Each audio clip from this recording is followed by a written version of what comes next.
For this activity, you're going to insert a picture of you from today into your Google Slide activity. And on a Chromebook, it will be the same as a Windows.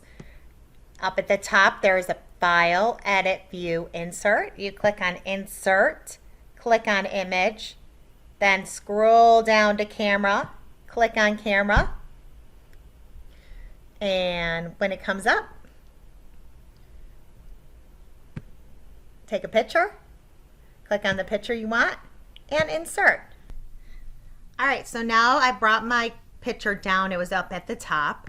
I'm going to resize it by taking my mouse cursor and putting it over to the corner so you see a line with an arrow on opposite ends.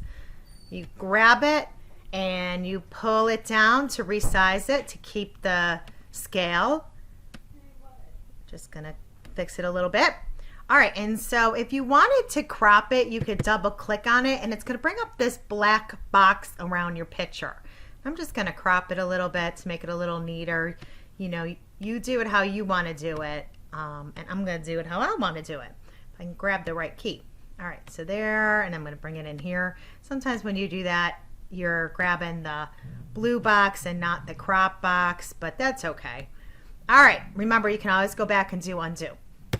All right, so there's my picture of me, yay me, and I need to put a 8-point border around it. Up at the menu with the tools, I'm going to click on the border weight that has the 3 lines that seem to get thicker as they go up, and I'm going to click on it to open it up and scroll down to 8 points. The color is black, but I want to change that to white, so it almost looks like a photograph. I'm going to click on the pencil next to the border weight for the border color, and then I'm going to click on the white. That is how you create a picture of yourself.